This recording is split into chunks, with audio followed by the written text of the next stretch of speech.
So thank you very much for joining us, everyone who's at home right now. I am Todd Green. I'm an associate professor of marketing at the Goodman School of Business. This is our 8th now annual, minus 1 year of COVID not being annual, Business Matters discussion. We'll be covering social media and the changing landscape this evening. We want to begin by providing a land acknowledgement.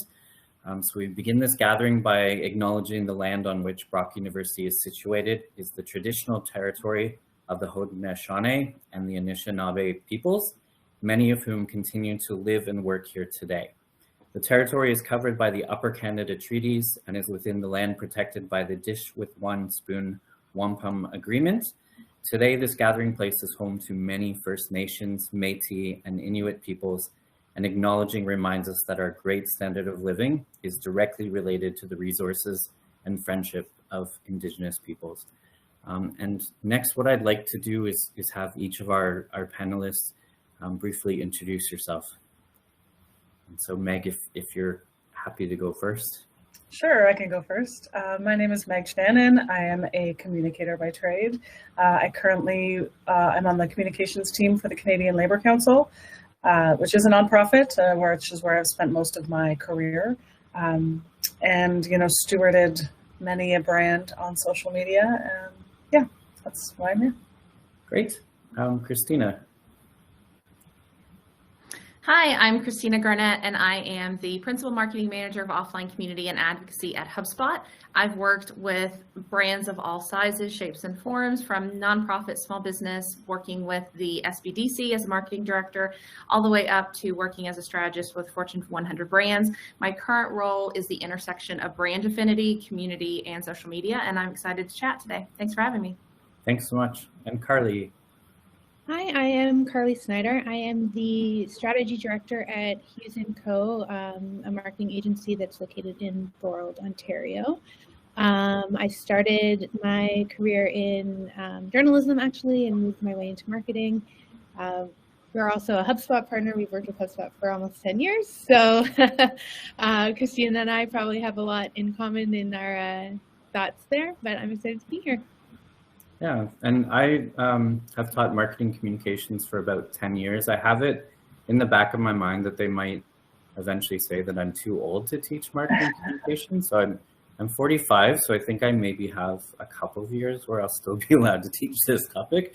We'll see. So I'm hanging on as much as I can. The one thing I should mention too is that this event is supported by the Wilmot Foundation as part of the DG Wilmot Leader Series. So their kind supports allow us to run this for 8 years. And I also would like to thank Susan, Darby, Kate, and Daniel in the comms team for all their help. Our meetings aren't necessarily the most organized, but we tend to get this done every year. So here we are again. So I feel like with social media, sometimes there is some negative connotation. So instead of jumping right into the negativity, I thought we could start with the good side. So I was interested to hear from all of you what you love about social media and what makes you excited about being part of it or being involved with social media as well. And I can start. Yeah. Okay, great. I really love that social is the great connector. It really minimizes and removes a lot of barriers for people. So no matter where they are, if they have access to the internet, there's an opportunity for them to learn from others, connect. It's such a huge bridge for community, especially that we've seen over the past 3 years. Some of my dearest friends I met on social.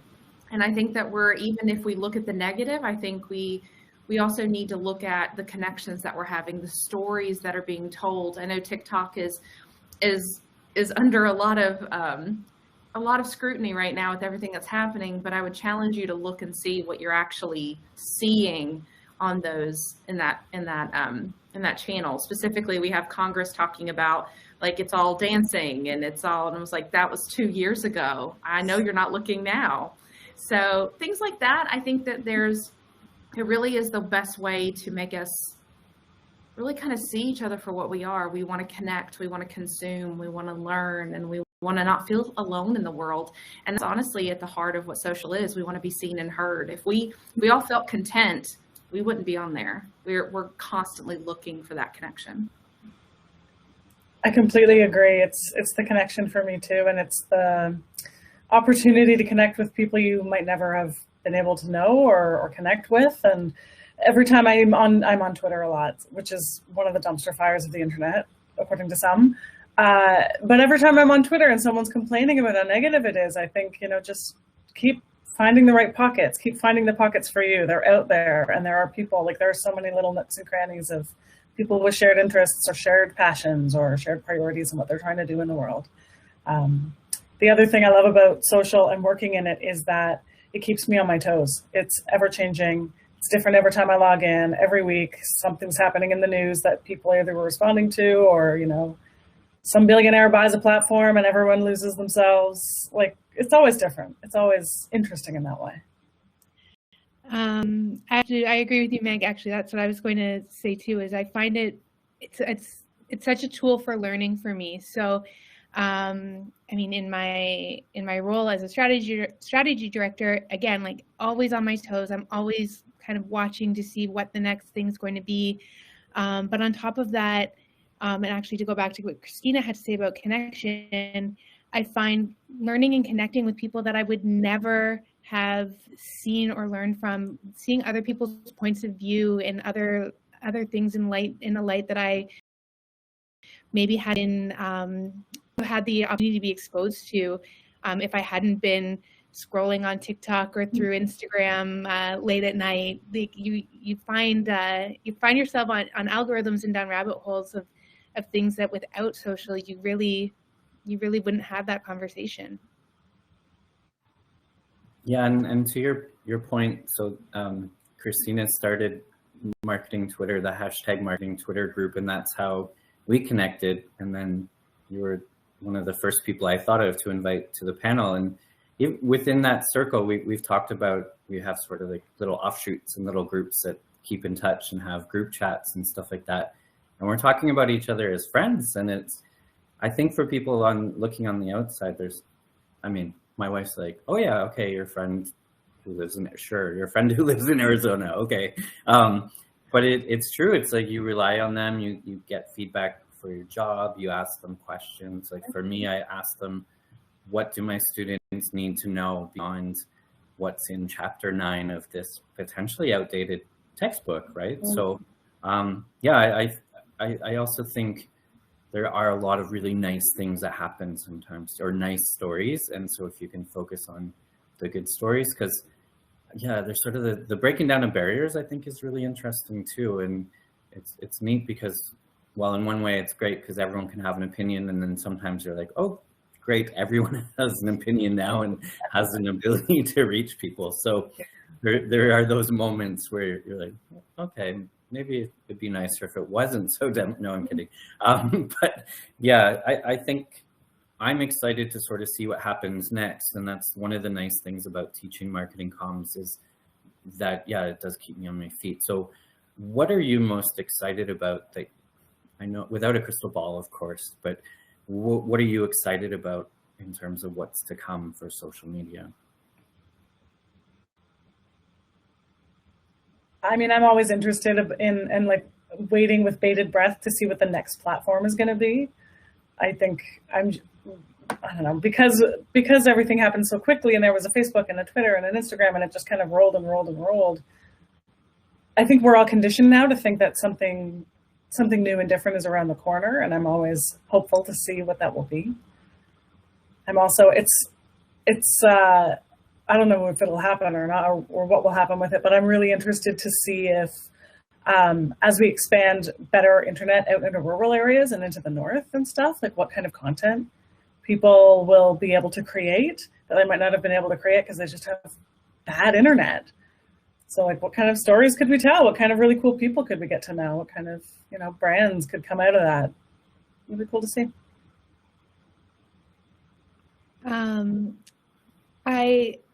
I think that for me, because the way that I personally use social media is it is my media of choice for entertainment, and seeing how people tell stories and how they kind of tell who they are to people. I've really enjoyed, I mean, I hopped on that TikTok bandwagon back in 2020, and seeing it go from, as Christina mentioned, it was just dancing 2 years ago, seeing it go from people dancing and lip syncing to this kind of network of narration is really interesting to me, and something that I always like to kind of watch evolve.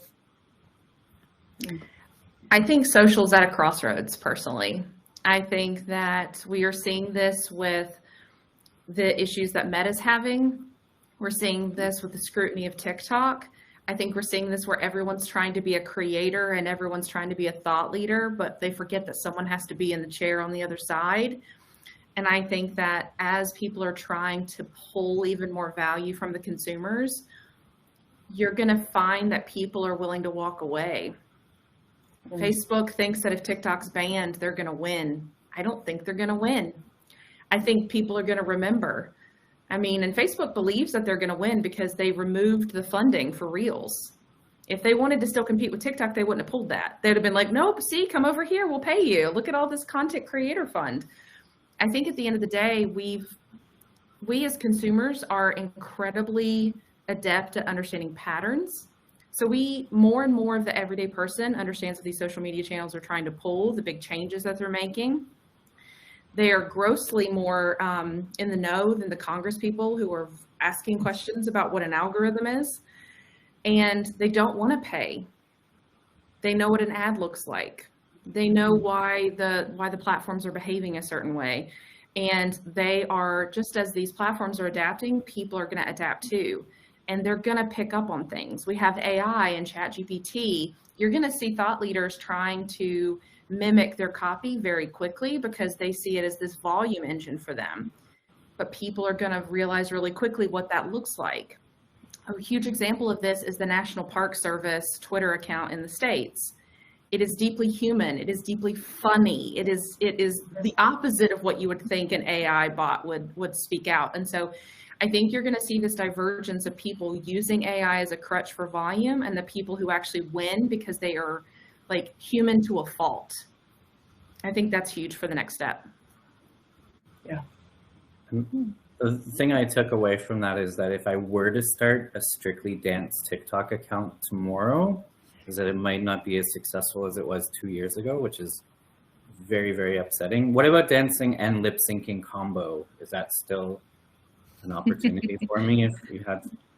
I think the one thing that I would recommend that I don't think goes out of style, that will never just be trendy, is having a temperature check on consumers. What's important to them? What's trending? What meme is popular right now? If you know what people are talking about on a specific, like what's popular on Twitter versus TikTok versus Facebook versus LinkedIn, if you have a pulse or someone on your team has a pulse, you know how to tap into it. You know what that means. You'll know what memes to stay away from versus the ones to jump into. That's never going to go out of style. If you have that like meme person, like hold them close to you. Yeah, the person who knows your audience, for sure. Yeah, I did want to ask, how do you, outside of consuming it yourself, but how, if a brand is running their accounts in-house and they don't have experts such as yourselves to help with the process, how do you recommend they stay current and aware of things outside of, you know, being randomly awake when they can't sleep and consuming TikTok and Twitter like we do in our spare time? I would say a big part of that is really just knowing your audience. With everyone that we work with, we always do very in-depth buyer persona work and target audience work. So we know what they're talking about. We talk about just right down to like what their home life looks like. Do they have grown kids? Like, what are they talking about outside of work so that we can be creating content that speaks to them and knowing where they hang out online. So like Christina had mentioned, like what's popular on TikTok isn't what's popular on Instagram, isn't what's popular on Facebook. But again, that really has to do with who you're speaking to as well, because what's popular on TikTok is popular there because it's a totally different person. So I think the very first step is being as dialed in as possible as to who you're trying to get your message out to. I agree with that. I would also say that there's key people that I absolutely love to follow. Matt Navarra is huge for me if you want to stay in touch with like updates, platform, what's happening. And then look for the brands that may or may not be in your vertical, but they tend to be the ones that shoot the shot. So like Duolingo is a huge example. Love them or hate them, they're a good litmus test, because you'll know like where the line is because they'll be on the other side of it. And that helps you like understand like where do I need to go and know what is in the lexicon. A really great example of this is The Last of Us was huge over here. And one of the episodes mentioned Arby's. And the Arby's social team within like 2 hours had like done a mock-up of this like dystopian Arby's sign. And it was perfect. So like knowing who's talking about you when they're talking about you is great versus we had Succession this past Sunday and they like completely beat up a Burberry bag. Like, I don't want to know like what the stock looked like after that mention. Things like that. If you know what they're watching on a Sunday or Friday night, then you can watch and now you can consume what they're consuming and you can see like, this is what they're being fed. Can we be a part of that conversation? Or is that something that we need to be in touch with to think about how is that going to affect them? Is that going to change their buying habits? Is that going to make them think differently about a specific brand? Totally. You can see it even a couple months ago when White Lotus was going crazy and all these brands, especially brands whose primary audience was gay guys, they were all about the little winks to the soundtrack or Jennifer Coolidge or something like that. It really helps. Again, it's about knowing your audience and knowing how to connect with them, how to build that relationship and rapport with them. I personally think that you can go very far if you just get on the platforms yourself and pay attention and do exactly what Christina was talking about with just kind of getting into that mindset of being able to connect different things and use that as your conduit for what you're going to talk about or how you're going to talk about it. I also tend to make lists for myself in the course of my work. It's similar to what Christina was saying again, either with not really competitors because I'm in more of a comms role than a marketing role, so it's not like we're competing. Well, we're competing for attention. So I'll keep an eye on like similar orgs to the one I'm working for, and then I'll just keep like a dream list of like accounts that make me giggle or people that really hit the nail on the head on something political every time. And I'll pay attention to what they're doing. Like what did they do? How did they talk about that? How soon did they talk about that thing? Or did they wait a couple minutes or a couple days? You know, did they use a video? Did they use a meme? Did they use a GIF in a totally different way? Or, you know, dig one out from 2 years ago that everyone's forgotten about at just the right time, you know? It's always good to just keep an eye on things. Yeah, I'm finding the nostalgia because of Stranger Things, for example. And I mean, I grew up in the 80s, so the 80s soundtrack is kind of my thing. So I feel like there are times when nostalgia is just so powerful. And I myself, I love it myself, but I know as well, I make cultural references that my students have no idea what I'm talking about. And it reminds me of my age. Like I'll make a Napoleon Dynamite joke and it just nothing. And then like 10 years ago, that would have been good. But so I have to update my the content I'm watching. I would do some digging into Disney Channel or something. I'm sure if you made like Disney Channel 10 years ago, they get it. I don't know what it would be. Similar in your age to theirs, but yeah. I wonder how often you encounter skepticism regarding the value of social media when you're working with clients or even yourselves sometimes. Like, why? I don't mean to say that. Like, why do we tweet or why do I post or, and how do you help overcome it for yourself, but then also for your clients as well?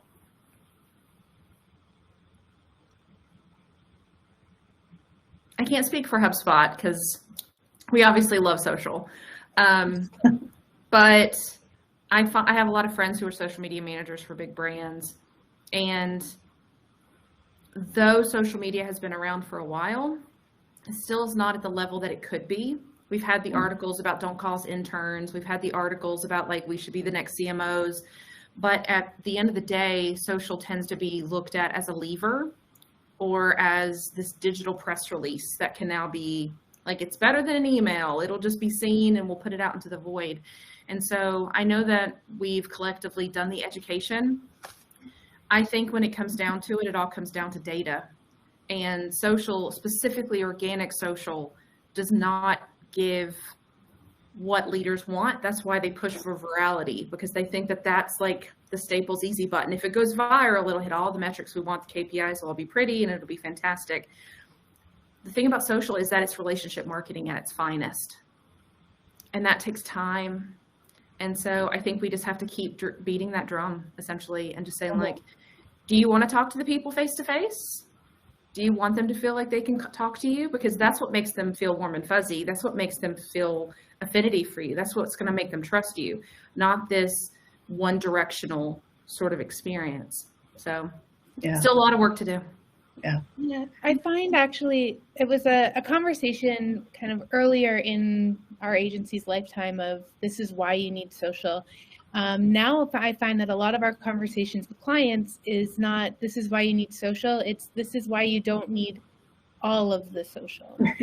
They want to be on TikTok and Twitter and Facebook and Instagram and LinkedIn, and we've got to talk to them about, again, dialing into your audience. Like, they're not on TikTok.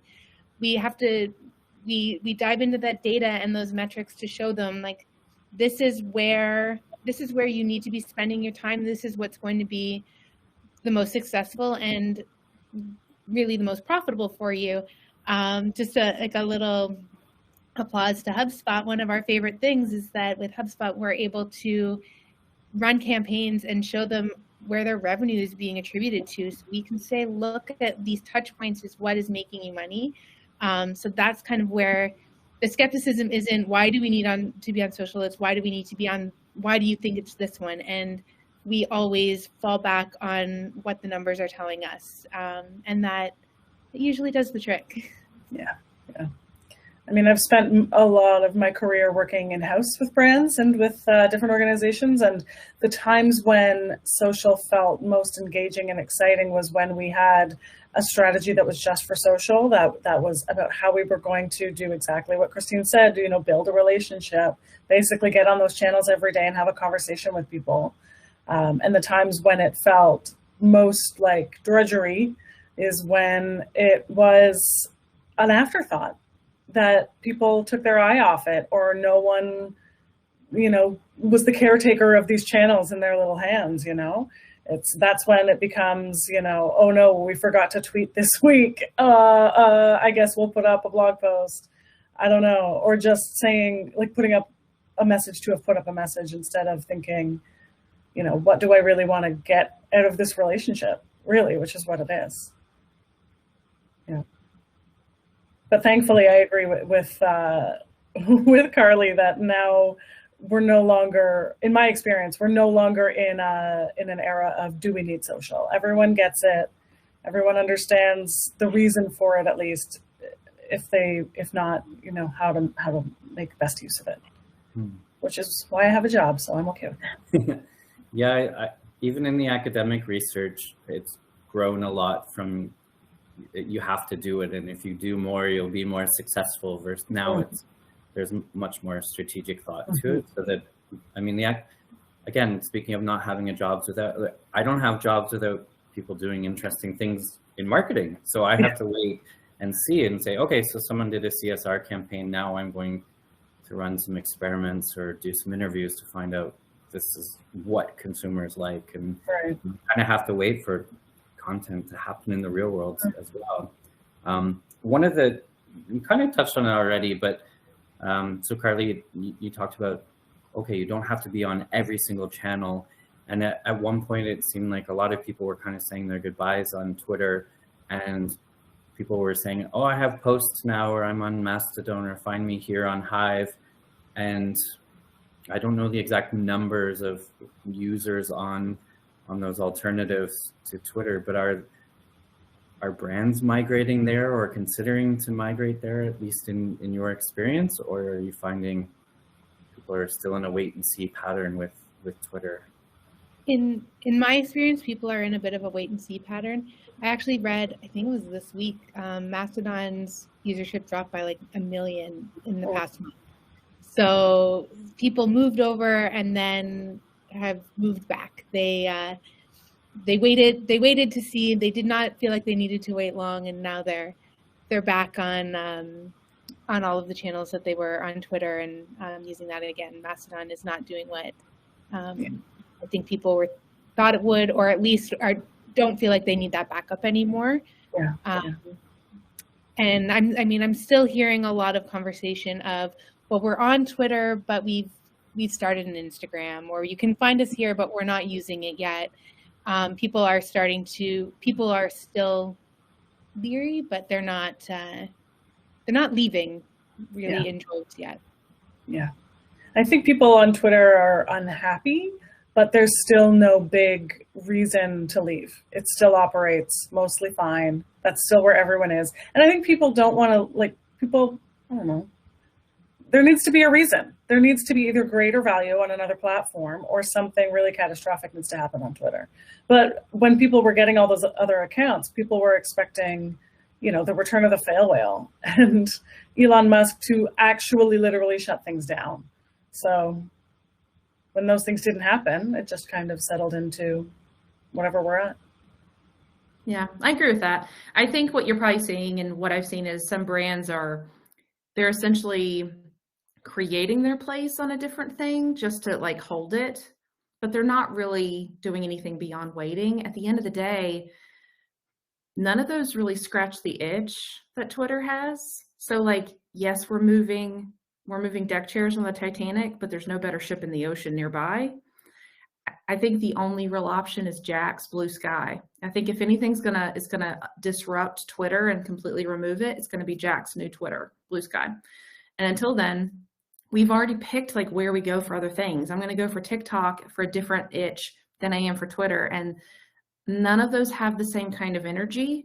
So it's kind of I'll go to the worst party where my friends are at than the best party that no one's there.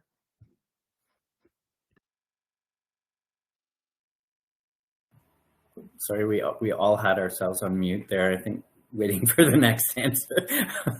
Yeah, so I will admit that I signed up for Post and then I don't have it on my phone anymore. And this isn't to disparage other platforms. Their values still remains to be seen, and it could be that migrations happen. It's hard to say, but it was very interesting seeing people saying goodbye. And some of the funnier things that, some brand managers were saying, if anyone has a crush on me, let me know now before Twitter disappears, and some funny stuff like that. But it was kind of a really sad moments and people talking about saying goodbye, and it was not nice really at all.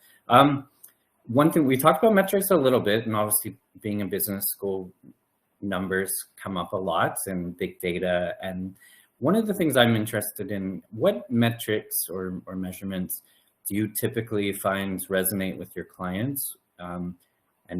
Is there a big education process on which metrics are most important as well?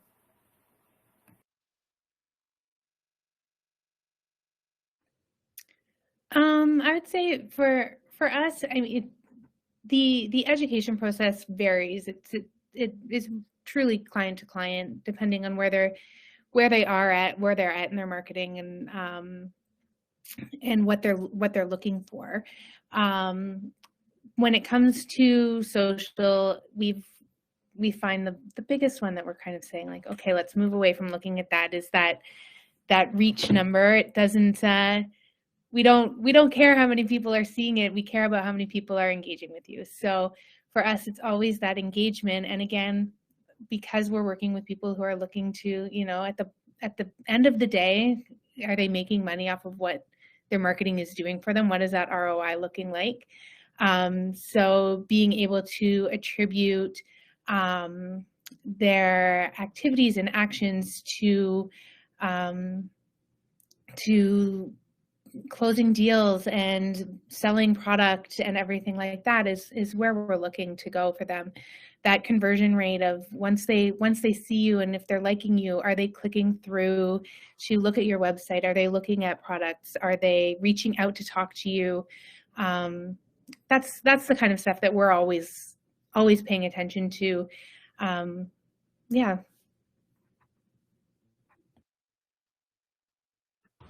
I agree with that. I would also add sentiment, because a lot of engagement can be bots. And so looking at to see like, what does that engagement actually look like? Or their comments, what are they going towards? But 100% going into your Google Analytics, is that a source for you? Are you getting website traffic from that? 100% what she said. Completely. I am always trying to push people that I'm giving my reports to look at the kind of deeper, meatier metrics, as opposed to, you know, reach and follower count. Even they're thinner. They're not really indicative of much. But if you've pushed someone not just to feel something, but to act on it by retweeting you or sharing your post or saving it for later, that's the goods right there.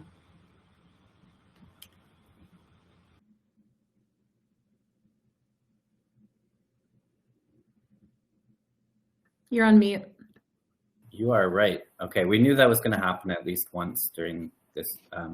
I've learned nothing in 3+ years of online discussion. So thank you. One of the things I wondered is, so in my comms class, we talk about traditional media and then also sort of synergy and consistency and so on, and that it takes time. There's the hierarchy of effects model, for example, in other comms models where there's steps.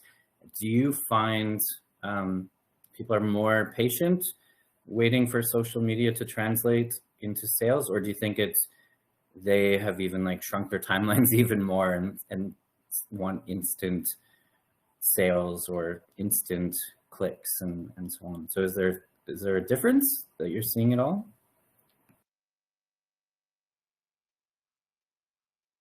For me, this is where what we were talking about before about like proving the value of social and showing that the proof of that relationship building, like it's often intangible and hard and a bit of a long game to work on social. So it is sometimes hard when, you know, I'll have an executive director or a CEO come to me and ask, you know, how did that report do on social or something? And I'm like, oh, like, probably not as well as you hoped it would, because it's social and it takes time. It's a momentum game as opposed to a one-shot thing. It takes repetition and relationship building.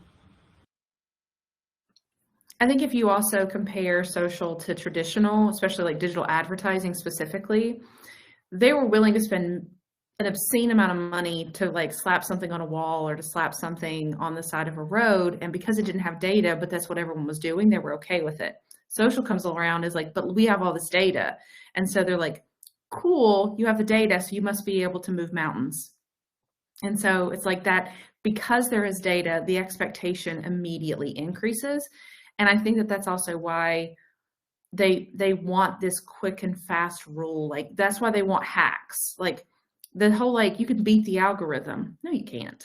If you do really quality work and you actually talk to people, over time, that beats the algorithm, because they'll come to you. You don't have to wait for them to feed. They will come to you directly, but that takes time and they don't want that.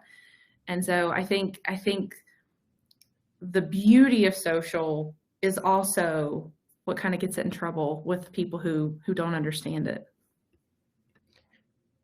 I completely agree with you, Christina. And I think what you mentioned about, well, you've got the data, you should be able to move mountains. The good news is that we also have the data to show them the momentum that we're building. So while they're expecting something to happen right away, we can be falling back on saying, like, you are improving this. There are things happening, and being able to A/B test too. So saying, like, we've done this didn't work, this one did. So how can we improve on this one? And just continuing to grow off of the things that worked really well, and just aim to do better next time.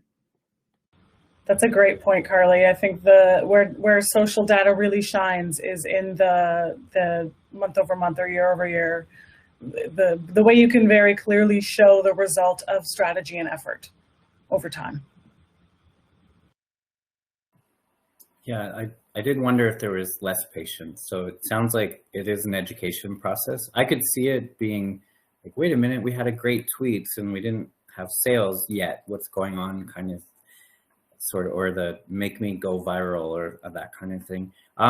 We talked a little bit about it, sort of listening to your consumers and getting to know them. Do you have guidance for the right amount of brand listening that brands should be doing on?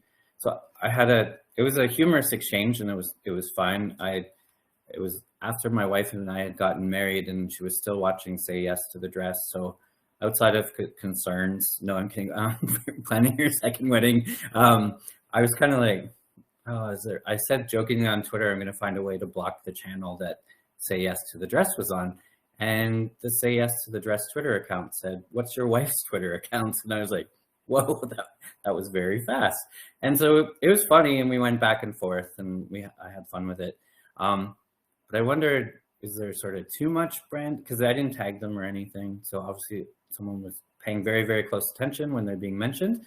And I just wondered what's sort of like the right amount of brand listening and like the impromptu engagements and things like that. I mean, my gut says as much as you can afford and devote to. That's enough. You know, 100% agree. A woman give the better answer. No, I completely agree. I love social listening. I do a lot natively and with tools. And for that very reason, I've seen people become lifelong fans of brands because they had this like tit for tat kind of rhetoric with each other that it's the easiest way to humanize the brand. So I completely agree. There is no magic answer. Usually you just don't have the head count and the budget for it. So, but I would check like Talkwalker alerts. They're completely free. Set up Talkwalker alerts for like your brand, your vertical. You can say when you want those sent to you. And then those little search bars, the first thing I do in the morning when I wake up and start my day and I'm ready to do everything is I search HubSpot on Twitter. No @ no hashtag. That tells me what I'm walking into. Like, did we make someone's day yesterday? Is someone angry? Is someone having an issue getting logged in? It immediately sets my pace for the day. And so that takes 5 minutes.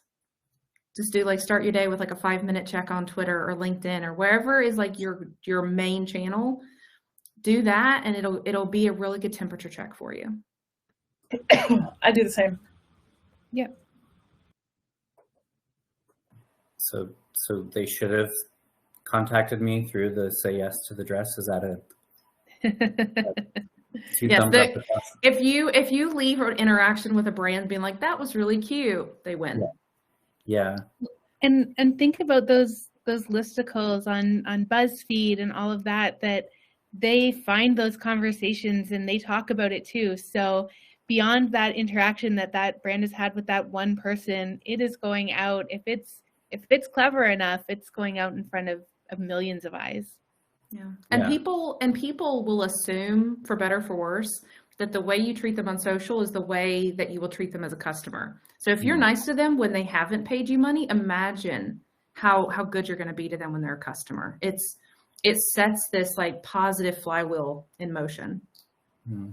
Yeah, there's a really, it's very old, but really good brand equity article that probably only people, I'm going to say I'm probably the only person who's read it on our panel, but it was interesting. It talked about brand equity is not what we as consumers think of the brand, it's what we think the brands think of us. And I think that applies a lot to social media is, okay, so how did the brand interact with me? Or, did they just ignore it or say, send us a DM? I truly cannot imagine running the social media account of an airline at any point ever. It would just be so stressful. But what do those brands think of me? I feel like that has a big influence on ultimately, not just when you're a prospect, but to your point for being a customer as well. What sort of trends are you anticipating? Do you see just more focus on video, so more and more video? Do you think there's going to be more product placement that isn't meant to feel like an ad, or do you see more celebrities and influencers, or what sort of things do you expect to see in the next, say, 6 months to a year? The trend I've been very interested in and watching is the idea of de-influencing or defluencing, rather than people talking about those specific products that they love. They're talking about, don't get this one, get this one. And I think, and it's working. If you walk into any drugstore right now, if you're looking for makeup, you're not finding it, because on TikTok they've told you every dupe that's out there. You can't get the things that people are de-influencing right now, or that are pointing you to in terms of the cheaper, better, more value option.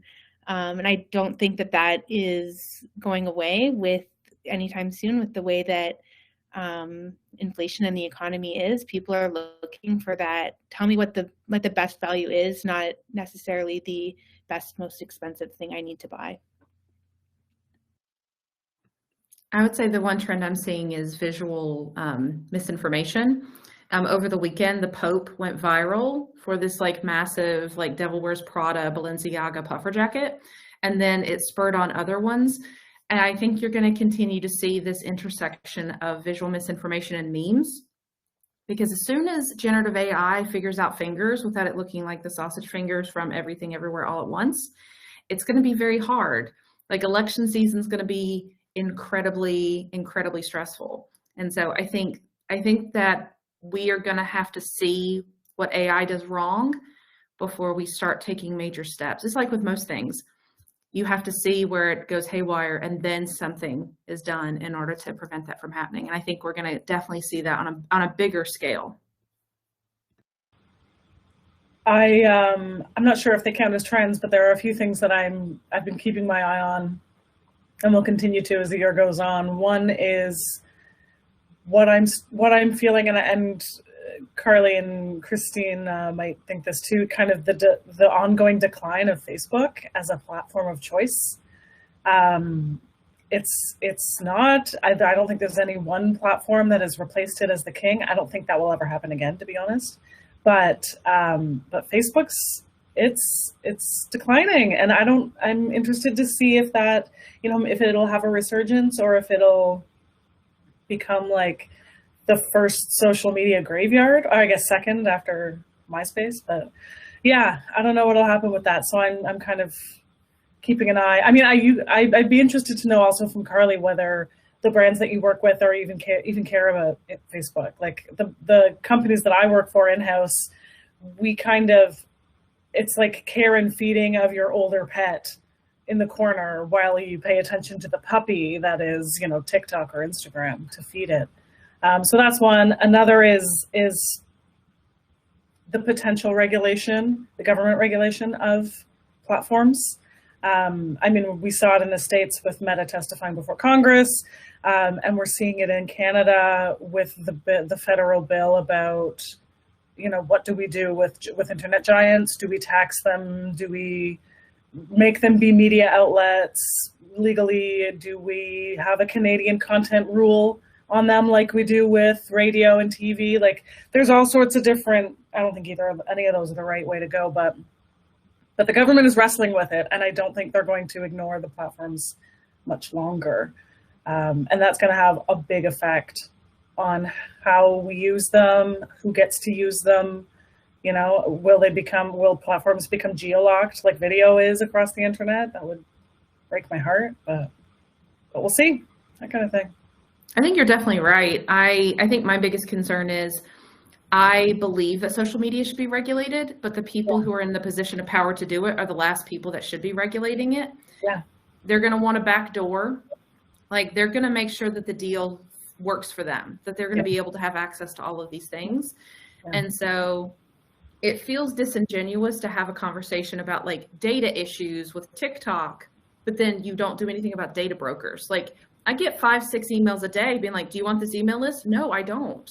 Yeah. Like, but nothing's being done for that. Yeah. So if we really are going to use the data safety argument, then we need to actually take action towards that and do things that are going to prevent that across a scale. Like, what does like the next level of GDPR look like? Yeah. The whole TikTok thing is hilarious to me because our collective memory seems so short. Like, no one remembers Cambridge Analytica, but we're going to get mad at China and TikTok now. Okay, Exactly. sure. Okay, Exactly. let's see what's going on there. Whatever. I agree with you. I'm a fan of regulation. I think it can be helpful, but I don't think it will be productive if it's regulation as punishment. That's 100%. So it should be, we have to be thoughtful about it. And yeah, the government, the powers that be, will have to listen to people involved day in and day out with these channels and platforms. They're really probably not Mark Zuckerberg, but you know. Well, I would love for there to be essentially like, what does the social media version of a UN council look like? People who are not making money, like they aren't the founder of such and such platform, but they live and breathe these things. They understand the good, the bad, the ugly, the implications, what this does on a small and on a macro scale. Like they get it. And I think we really need this, because I personally pay attention to the testimonials and whenever they're going in front of Congress, and it's just frustrating because I'm like, you have the opportunity, you have this platform to be able to really ask hard-hitting questions and really get to like what the influence of these platforms have, and you're like, what are ads? And a part of me dies inside. I'm like, just give me 2 minutes, let me phone in, I can give you every question you need to ask. And it's just heartbreaking. I love that idea. But that's what we need. And whether it be for like specific countries or it be like one journalist, and if we can do a Forbes 30 under 30, then we can do a top social media people who need to be advising the leaders of today on what social media needs to look like and what regulation could actually do to make it actually helpful, instead of, like you said, it shouldn't be done as punishment. Yeah, and I did wonder if the banning of TikTok amongst government officials is leading to clients saying, oh, should we continue being on there, or they're worried of sort of like a source effect, or is it more they're looking at it as an overreaction amongst the government officials? Because it's now happening in Canada. So Christina, apologies for the Canadian content for 10 seconds, but I need to learn this. I need to know how it's affecting you too. It's at the federal, provincial, and municipal levels of our government that government officials are banning it, and even where we live locally, it's happening too. And so I wonder does it make it more attractive when things get banned, because it's sort of like, ooh, it's like the renegade platform or something like that, or are there going to be some brands that feel like they have to disassociate themselves out of, I don't really want to say like reverence for the government regulator rules, or are they going to be weary of being associated with it? I think what I'm seeing so far with that is that kind of in the same way, that same thing that people did with Twitter. So they are, don't forget to, on TikTok, like making sure that they're also promoting all of their other channels. Follow me on Instagram. I post 4 times a day there.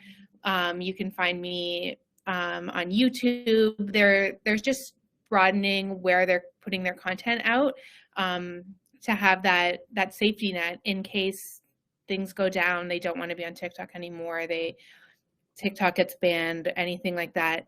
Same idea. They're just kind of trying to blanket in a way that they have somewhere else to go should they need to. I think it really is kind of feeding into the cred of TikTok as the cool new thing, though. It's like the old fogies in government say no, then it's like, oh, there must be something cool on there. I guess I'll go look at it. Although my first thought was that's kind of like for all the communicators in Parliament or something, all the people working around MPs or MPPs or elected officials, like that's a whole channel to a really untapped demographic that you are now cut off from. Like Alexandria Ocasio-Cortez is probably killing it on TikTok. I know the leader of one of our political parties, Jagmeet Singh, kills it on TikTok, and now they're not going to be on. They're just gonna, it's like cutting off your nose to spite your face. There's an engagement on the table that they're not taking anymore. So that's sad. I think if we've learned anything from Gen Z is that they love a fight. And so they get to protest by scrolling. And when you attack something that means a lot to them, you're basically telling that entire demographic, we don't care about you. The millennials and Gen X, they're there as well, but they've already been told by the government that they don't care. Like, they're like, we got the message years ago. Like, we're good. We understand. And it's Gen Z's turn to say, like, no, we're coming after what you care about. So I think what's going to be very interesting is right now it feels like there is just this bipartisan push against TikTok, and they're using their specific messaging for it. I'm very interested to see who comes out for it, who is openly saying this is an opportunity for us to talk to our constituents, who were able to have more of that relationship conversation, and that they show that they understand. I think that's something going to be very appealing for a lot of voters in the next few election cycles, is that we're very sick of laws being made by people who clearly don't understand the lives we lead. And so we are looking for someone to say, I get it, and we believe them. And so if we are able to have a technologically savvy politician show up, I think they'd win in droves. If they're able to speak the speak and do it in an authentic way, I think it's going to be very powerful for people. John Fetterman. He did it. It was great. I don't know. I think as long as governments of the day are tying criticism of TikTok so closely to criticism of the Chinese government, it's going to be really hard for someone to feel like they can advocate for the use of TikTok. Yeah. I would love to see it. I worry for them. No, I agree. I like what TikTok's doing though, because they're handling is probably some of the most savvy PR I've seen. Is they've really leveraged the CEO of TikTok and his testimonial, where like they're not letting him answer the question, and he's able to talk about the data concerns, and he's able to talk about what happened with Facebook and Meta. It's just, I think that we also, and I'm hoping that the younger audiences also realize that it's hard to see if someone's genuinely worried about TikTok because of China when they're getting lobby money from competitors. That's not even a slippery slope. That's just dangerous. And so I hope that if TikTok is going to be under scrutiny, and we're going to talk about data, and we're going to talk about all these things, I think we also need to look at the government too, and like, what are they doing with our data? And are they being as respectful? If we charge them with the same kind of questions, would they have a better answer? Because I don't think they would. That's exactly it. How can we point the finger at TikTok and the Chinese government when the American government, and I assume our own in Canada, are constantly, listening and gathering data and doing, like, isn't that what governments have done for decades? Now that we're going to be choosy about picking this one fight, okay, sure, whatever. I still have it. I like TikTok videos, whatever. It's fine. They're just all China sees is that we love Pedro Pascal. Like, right? Congrats on your data. We have a new daddy, I guess. Congrats. But that's beautiful too, is that I love content as protest on TikTok. Like they have it's a template from Pedro Pascal being on SNL when he was the teacher and he's talking about tech usage. And he's like, this is what China's getting from me. And people have superimposed videos of like their favorite TikToks. And it's like someone dancing, or it's a Pedro Pascal like thirst trap or something else. And it's like, yeah, this is dangerous, y'all. like, please get the Pedro Pascal data away from us. Are we, I think, well, we have 6 minutes until we're going to open it up to audience questions. We actually have a queue of some really good questions, which is great too. If I'm okay to push my CSR research angle on this last question, I hope that's okay. I wondered what you think of putting a social issue message through social media, and when does it work, or what do you think contributes to when it works and when it doesn't? I mean, I feel like I can say with confidence, I don't think the ice bucket challenge will ever be sort of like duplicated or even come anywhere near that, despite almost every charity's efforts to try and find sort of like their version of the ice bucket challenge. But how do you position a social issue message on social media well, and what do you think contributes to when it works and when it doesn't? It has to be authentic, and it can't be because other people did it. We saw this with Black Lives Matter, and they had like the black square with like some copy on it. You're doing it when you start seeing a parade of people doing the exact same action, and then it exists for that one day, and then they never mention it again. There's no receipts, there's no nothing. Then it's a very hollow act, and people read that. So if something really matters to you and you need to make a statement on it, it needs to be a statement that lives on. It can't be like, we're an ally, so we're only going to change, we're going to have a rainbow logo during Pride Month. If that's important to you, then that shouldn't expire. Like, you see, they always joke about how like the first day of the next month, all the logos get switched like clockwork. It feels performative, and social media can be performative really quickly unless you take a stand and you mean it. So you have to live and breathe it. You have to have receipts of how it's more than a social post. You have to be able to reach back out to think about it. What other things are you doing when it's not the month or it's not the day of that thing? It has to be something that is living, breathing action for your company, for your team, whatever that looks like. I completely agree with you, Christina. I was prepping to say that I think that the thing that people need to keep in mind is that social media is it's your platform, it's your soapbox that you can get up and shout something so that everybody can see it.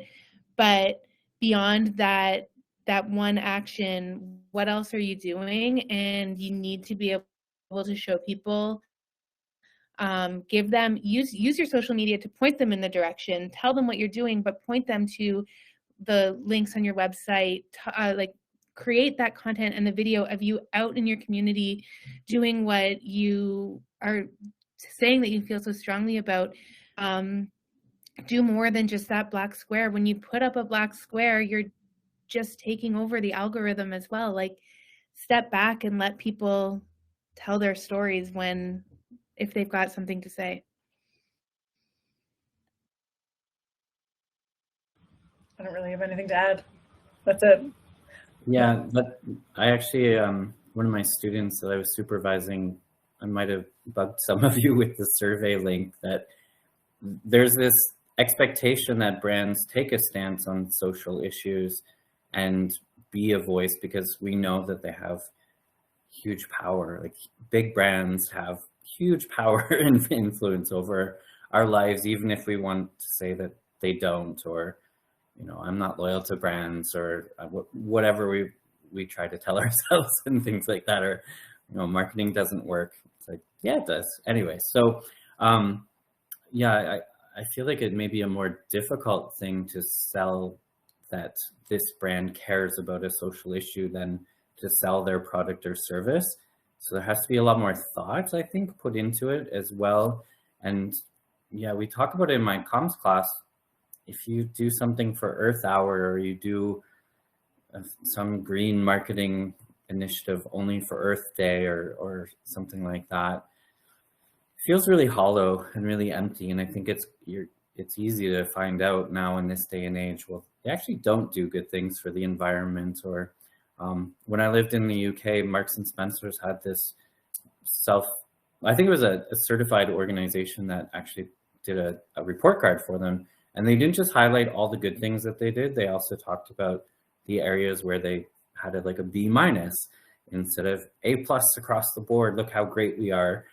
And so even using two-sided messaging on social media, it sounds kind of counterintuitive, but I think admitting that you're not perfect and there's things you need to improve on the side of whether it's like diversity or equity and inclusivity, or there's things that we need to do better, rather than sort of trumpeting that you're perfect.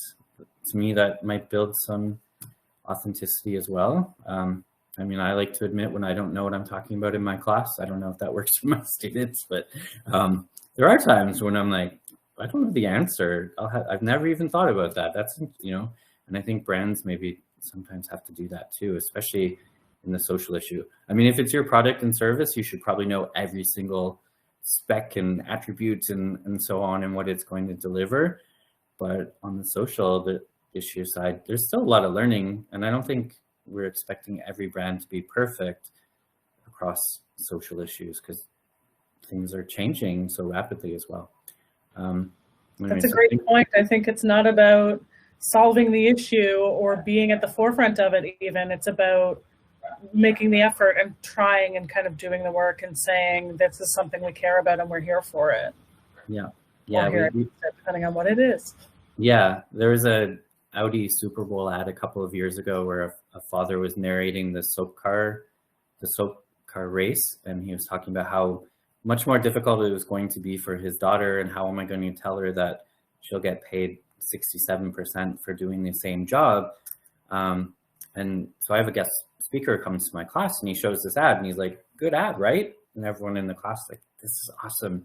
And then he says, do you know that there's no women on the global Audi board and no women in senior positions in marketing at Audi as well?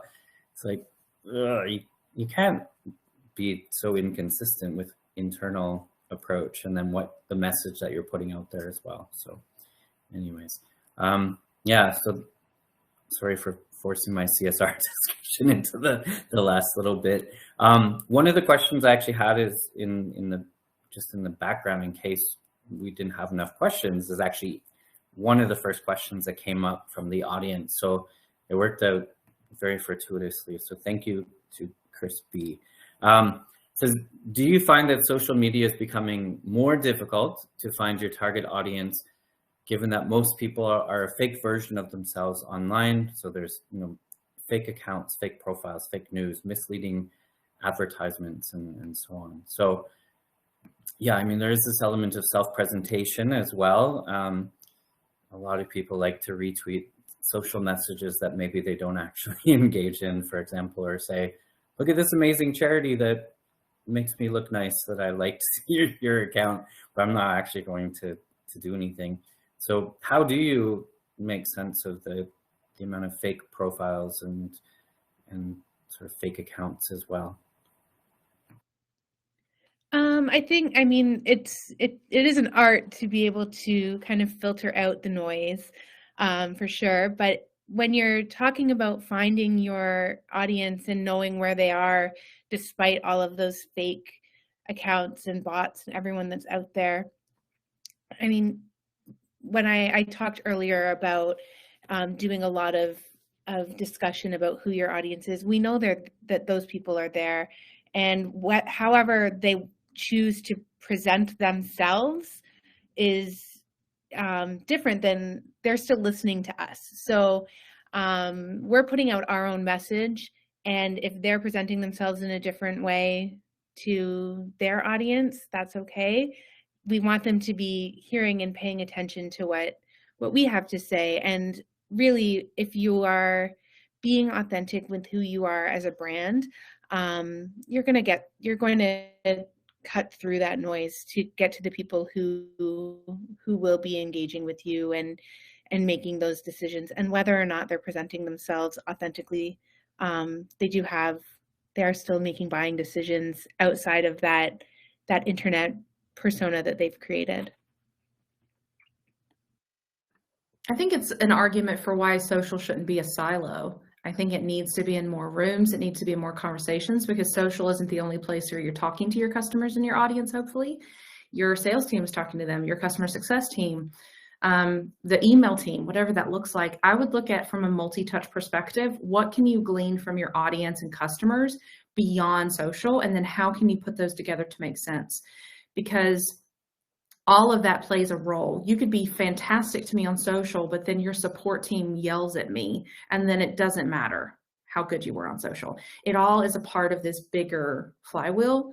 And so all of that plays a role. You should make sure that your social team is talking to the other people who talk to the customers, who talk to the audience, who talk to the people who loved you, who talk to the people who got away. That's going to tell you so much. And then really, be customer obsessed. Why did they choose you over someone else? What was the differentiator? What were the questions they asked? What were the things that made them decide on you versus someone else? Why did someone choose you over someone else? Go on review sites. What are people saying about you? What are other people on the internet seeing about you? Because there's a lot of conversations. There's like dark social is not going anywhere. Word of mouth is never going anywhere. You need to know what other people are saying about you too, either internally and externally. You need to be obsessively trying to learn what is the conversation, who would be the deciders for them, because they're not going to trust the brand. The brand is going to tell you how great they are. That's part of the job. I want to know what some stranger on Amazon said. I want to know what some stranger on G2 said. You need to pull all of that together and make this picture of, this is who we're trying to make love us. These are the people who we're trying to trust us. If your sales team gets the same question, that should be a blog. That should be evergreen content that you can now answer, and that's time you're going to save. That's content they're going to find on their own before they even ask that question to sales. But you don't know that if social is a silo. And I hate silos. So break down those doors, make sure you're in those meetings, make sure that you get a stake in what is the overall perception of our audience and customers. In my experience, oh, sorry, go ahead. Oh, I was just going to say we're breaking down the North American silos by having Christina here to restore Canada-US relations one tweet at a time. So, sorry, go ahead, Meg. I was just going to say, in my experience, the kind of people who are on social and hiding their identity or whatever, not letting you know who they are also not really the kind of people who would be wanting to engage with your brand or your platform or anything anyway. And it's also, in my experience, not the majority of people on social.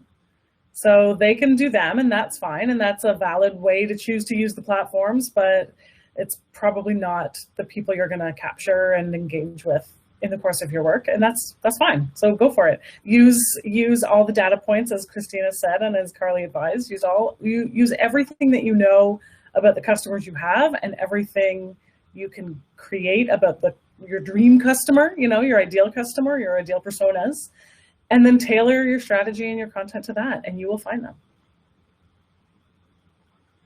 And do you find that sort of when's the right time to engage with sort of quote unquote trolls, or is there a time to engage, or is it just like I guess the one thing I've wondered too is how do you discern between a genuine complaint, and there are people who use anonymous accounts so that they can perhaps be more open about their opinions and so on, and don't want to use their real name, whether it's safety concerns or something along those lines.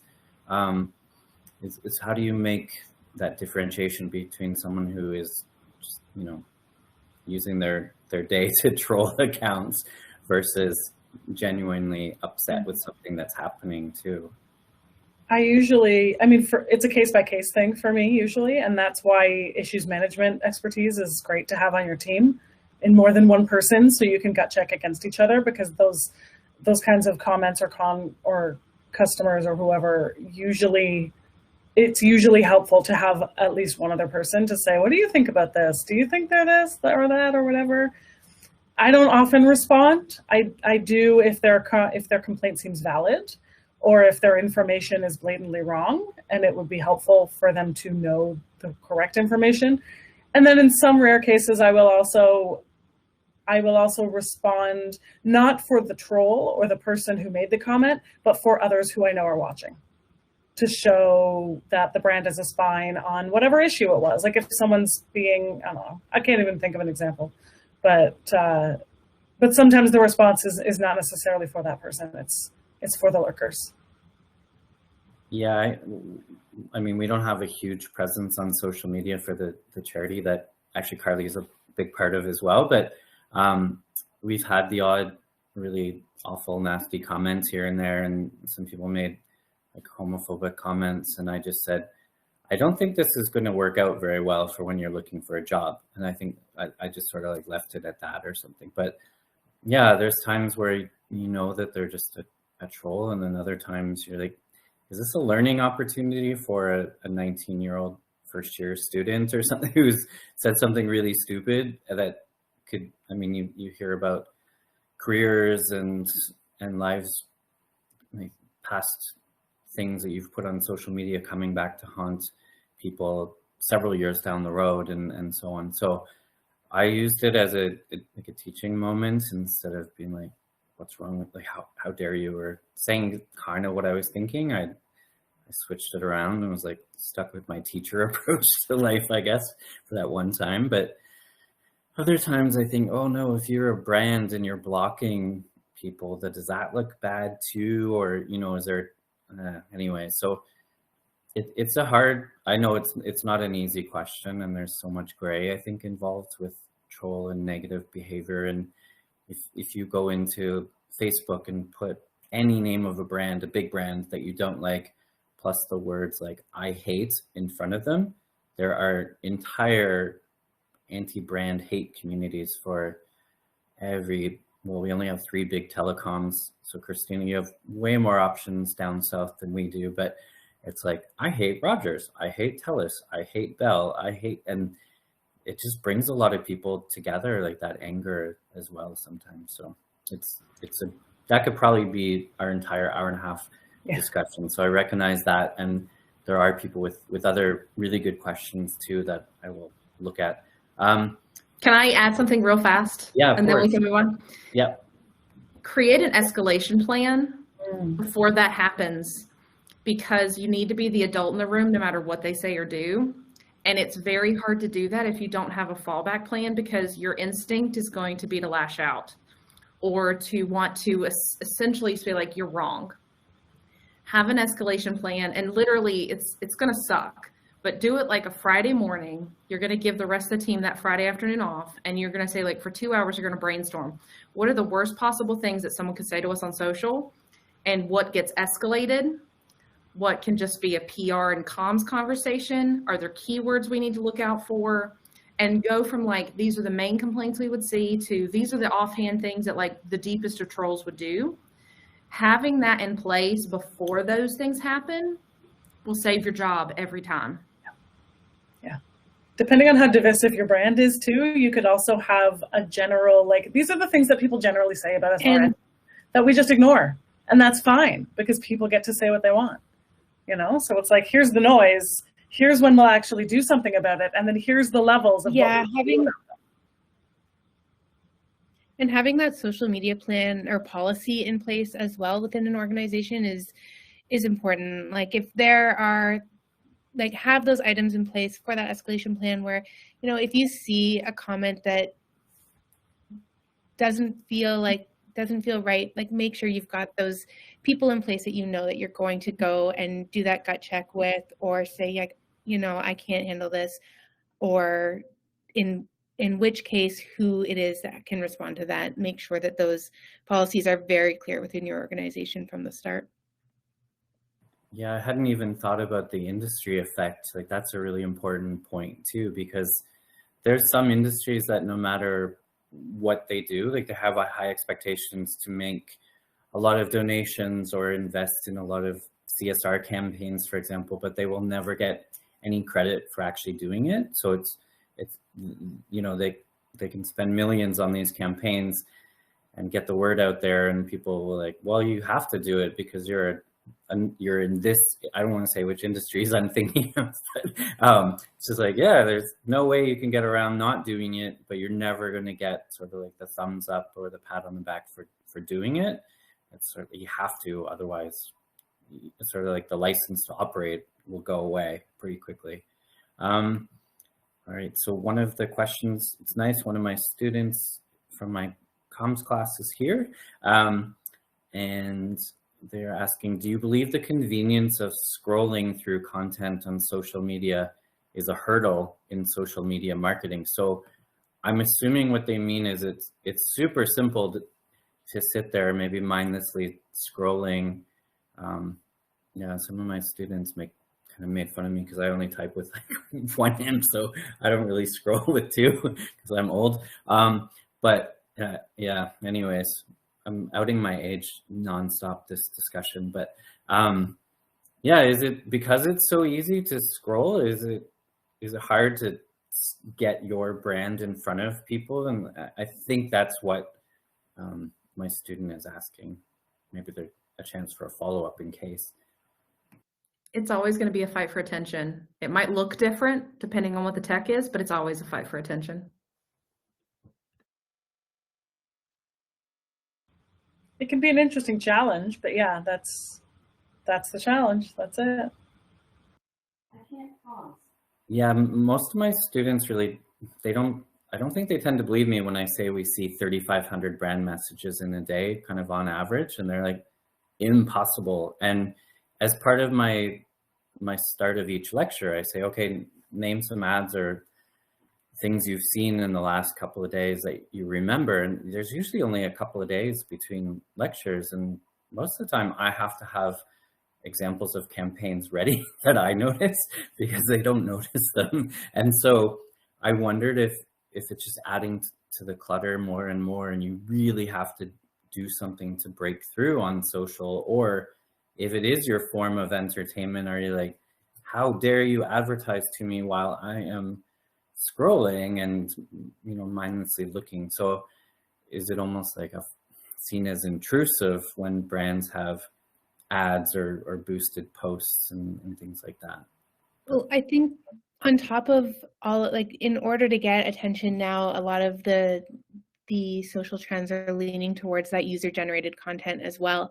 So instead of just being another brand on whatever social media channel you're talking on, you want to make sure that you've got these brand ambassadors who want to talk about you as well, whether it be organically or as an influencer. But having people who are telling your audience about you outside of you saying it yourself, and then being able to kind of share that, really helps get through some of that constant scroll as well. You're not the only one putting that message out anymore. You've got your advocates on your side. I think Gen Z is also, sorry, go ahead. I was just going to say, I think it also varies by platform. I think users are quite desensitized to seeing ads on places like Facebook and Instagram, but less so maybe on Twitter. And I think they would be offended to see stuff on TikTok. I am. And Gen Z also is kind of notorious for hating ads. They have like every kind of ad blocker. They know about ad blockers before other people do. And you're even seeing this, especially like in the beauty industry, they're being really shady about, now they're saying they're partners instead of it's an ad. And so I think they're specifically trying to get around that. So, I mean, honestly, if I was a micro influencer right now, that would be a great game to play, because you're not highbrow enough to be seen as someone who clearly got paid tons of money to do it, but you still have enough reach that you can create influence. But yeah, it's all about attention, but understanding that we know that everyone wants our attention. We know what an ad is, and we know why that we're seeing that ad. And so I think it's like the Ogilvy quote, like, the consumer isn't an idiot, they're your wife, they're your neighbor. Like, I think a lot of brands tend to underestimate consumers. We recognize patterns pretty quickly. And so I think we need to give them more credit. Yeah, my 7-year-old will say, "Oh, Daddy, that's an ad, and they're trying to make me buy that." And it's like, yes, but it often works on you very, very easily, where you ask for exactly what you've just seen. So he may be able to recognize it, but he falls victim to their product placement all the time. So I'll say it's funny because I'm live versus really, really annoying. But anyways, it's sort of like, as someone who teaches marketing comms, it's like I'm almost excited and proud that he notices advertisements. And then as a parent of a 7-year-old, I'm like, oh man, he's bombarded by ads. That's never ending. We have another comment in the chat asking, how much do social sites know about me? And they really want to, I think what they're trying to say is, it seems like they're only really targeting my interest to sell me something, not to educate me about them or about their products. So he's basically saying it's great and it's cheap, but it feels like everything is a sales pitch versus getting to know me as a consumer when it's through social media. That's only going to get worse this year. Yeah. Okay. A lot of companies are hurting financially, and they're trying to get as much revenue as humanly possible. So you're going to see less targeting as much. As a woman on the internet, I can tell that I'm being targeted specifically for my age and my gender.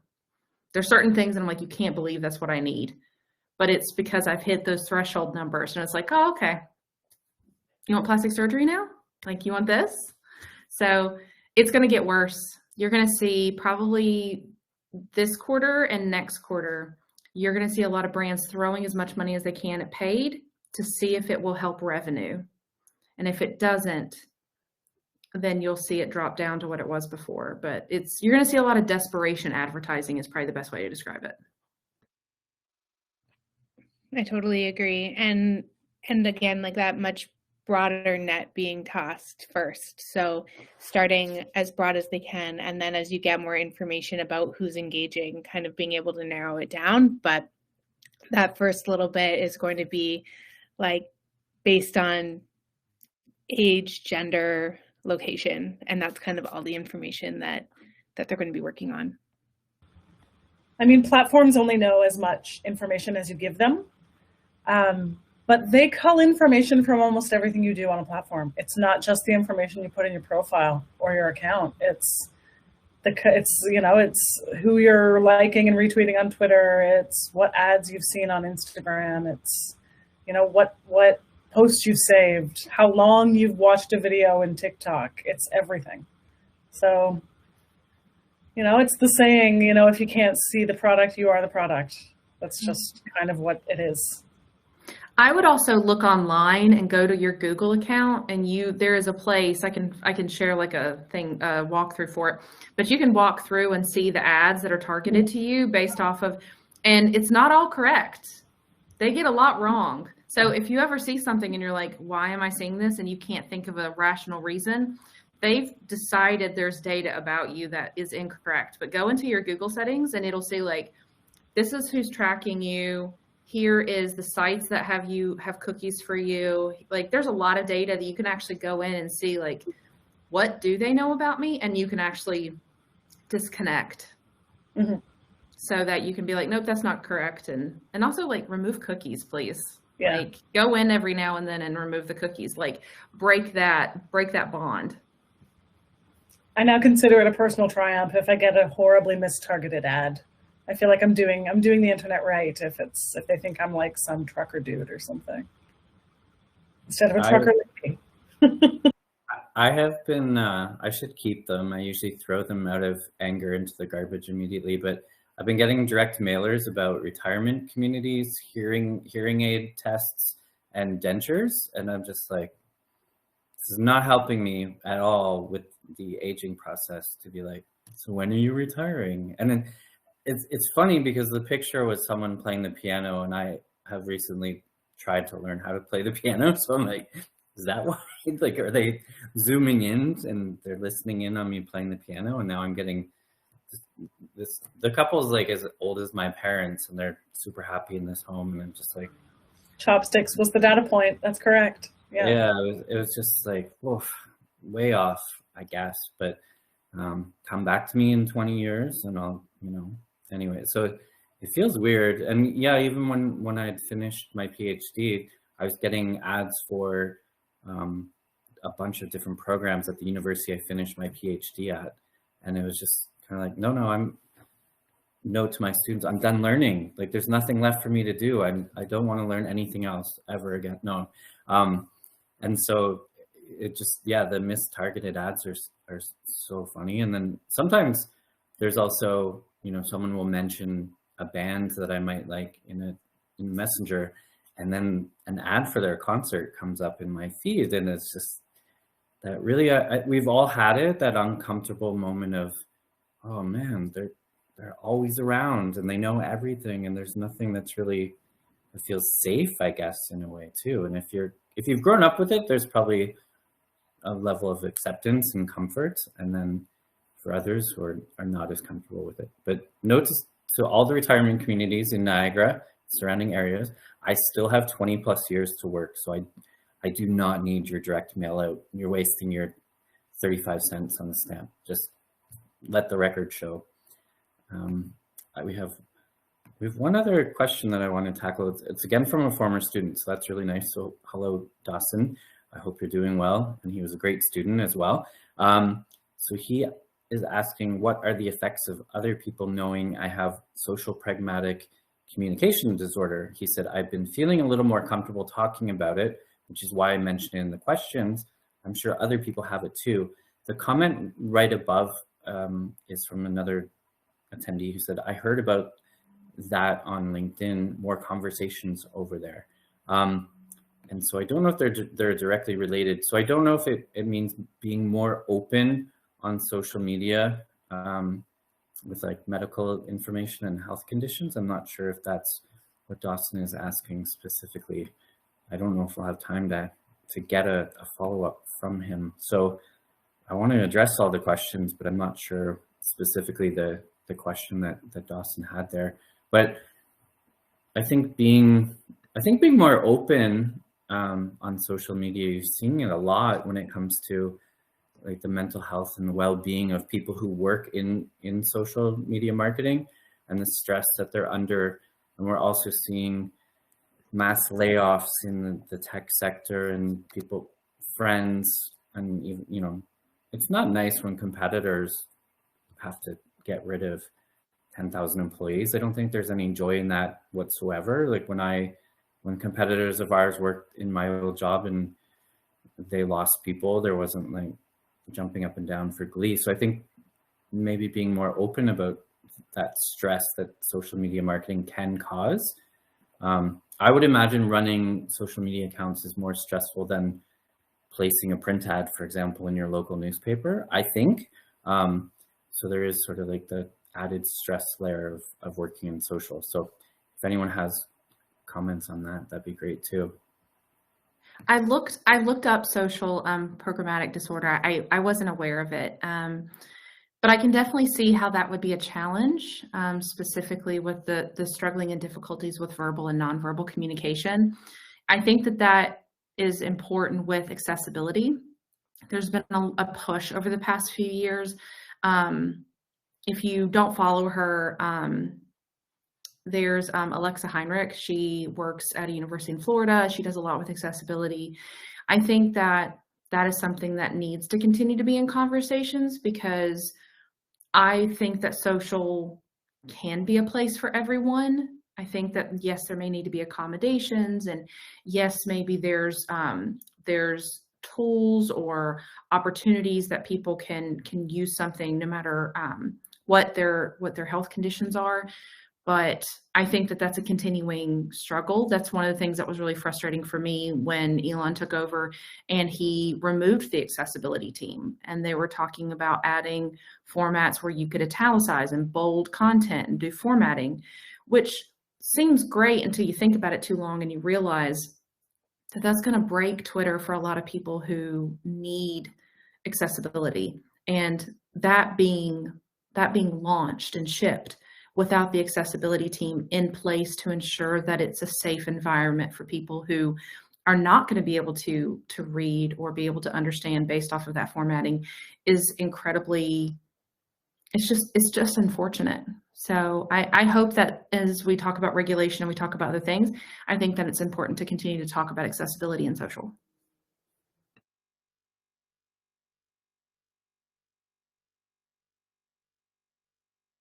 Is that general agreement from all of us that yeah, it isn't, it's even, and it's something I need to do better myself. I know that even if we have, maybe sometimes you think, oh, we're sort of like a small drop in the ocean in the social media world, but I think doing better by that is something that I can take on as well, because yeah, it's not as easy for everyone to simply scroll through feeds and so on. And yeah, I think it does get forgotten for sure. I don't know how many big brands are engaging in like alt text and things like that, and captioned videos and so on. But yeah, that probably could have, again, been almost a topic for an hour and a half easily, especially Alexa could easily talk about it for an hour and a half for sure.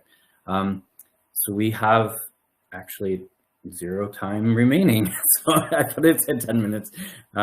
Yeah, okay, maybe I do have glasses that I refuse to wear, so that's part of the problem. But anyways, I wanted to thank you all so much. It was really great to hear Their opinions really, really informative and helpful for myself.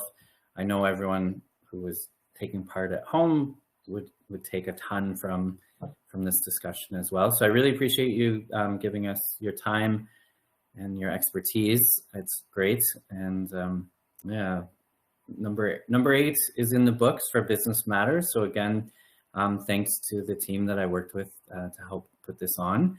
And yeah, wish everyone to stay well and healthy.